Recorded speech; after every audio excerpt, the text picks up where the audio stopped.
Hey everyone, आज का topic है cell envelope and its modifications. Last video में हमने देखा था कि प्रोकैरियोटिक सेल्स क्या है, ठीक है। बैक्टीरिया, माइकोप्लाज्मा, पीपीएलओ हमने देखा था। इंक्लूजन बॉडीज हमने देखी थी, मेसोजोम देखा था। So it would be nice अगर आप एनसीईआरटी निकाल लो और साथ में रीड करने की कोशिश करो, ठीक है। अब स्टार्ट करते हैं। मोस्ट प्रोकैरियोटिक सेल्स, प्रोकैरियोट से दिमाग में तुरंत आना चाहिए bacteria, particularly the bacterial cell, ठीक है। Prokaryotic cells is equal to some way bacterial cell, ठीक है।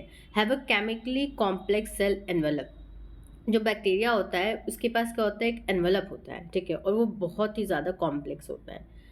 मतलब कि ये देखो, जो सबसे बाहर है, ठीक है, उसको क्या बोलेंगे, उसको ग्लाइकोकैलिक्स बोलेंगे। जो रेड वाला है उसको क्या बोलेंगे, सेल वॉल कहेंगे, और जो सबसे अंदर है उसको बोलेंगे प्लाज्मा मेम्ब्रेन। तो जो बैक्टीरियल सेल होते हैं उनमें ये एनवेलप होता है, ठीक है, जो कि 3 लेयर का बना होता है। तो समझ में आ रहा है कॉम्प्लेक्स क्यों बोला, क्योंकि 3 लेयर का स्ट्रक्चर है, अलग अलग तरह के केमिकल्स होते हैं। इस एनवेलप का काम क्या होता है, एनवेलप नॉर्मली अगर देखो तो प्रोटेक्ट करने का काम होता है कि पैसा कहीं निकल के बाहर ना गिर जाए, ठीक है। तो वैसे ही जो बैक्टीरियल सेल का एनवेलप होता है वो भी प्रोटेक्शन का ही काम करता है। अब आगे हम देखते हैं।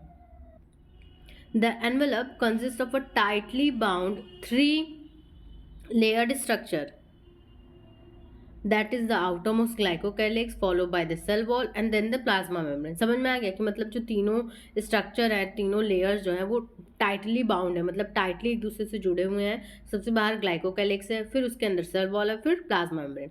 although each layer of the envelope performs distinct function, हर एक लेयर जो है जैसे glycocalyx, cell wall, plasma membrane, इसका अलग अलग काम होता है, लेकिन the act together as a single protective unit. लेकिन साथ में वो प्रोटेक्शन का ही काम करते हैं। जैसे आपका हेलमेट होता है तो हेलमेट में बाहर एक शेल होता है, अंदर एक फोम जैसा मटेरियल होता है, फिर एक और स्ट्रक्चर होता है। सबका काम अलग अलग होता है, लेकिन साथ में जब काम करते हैं तो प्रोटेक्शन के लिए काम करते हैं।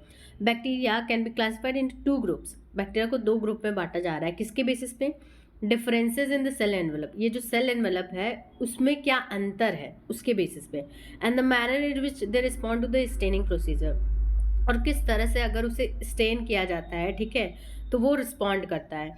मतलब कि ये है कि मान लो कई कपड़े ऐसे होते हैं, जैसे मान लो व्हाइट कलर का कपड़ा होता है, वो जल्दी दाग ले लेता है, ठीक है, मतलब दाग को रिटेन किया रहता है, दाग उसके ऊपर चढ़ा रहता है, तो उसको हम ग्राम पॉजिटिव कहेंगे, ठीक है।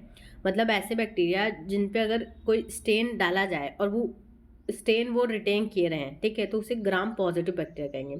और जो धब्बे को, बेसिकली जो स्टेन को अगर नहीं पकड़े रहेंगे, छोड़ देंगे तुरंत, ठीक है, जल्दी से नहीं पकड़ते हैं, उन्हें हम ग्राम नेगेटिव बैक्टीरिया कहते हैं।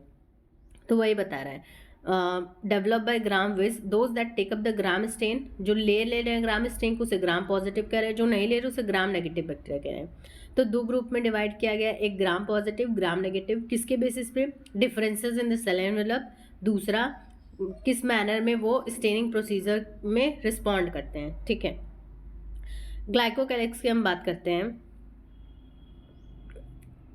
Glycocalyx differ in composition thickness among different bacteria, मतलब अलग अलग बैक्टीरिया में अलग अलग केमिकल का हो सकता है बना हो, अलग अलग मोटाई हो, चौड़ाई, पतलाई हो, ठीक है। It could be loose sheath, मतलब ढीला ढाला सा हो सकता है, जिससे हम स्लाइम लेयर कहेंगे। इन सम, कुछ में, ठीक है।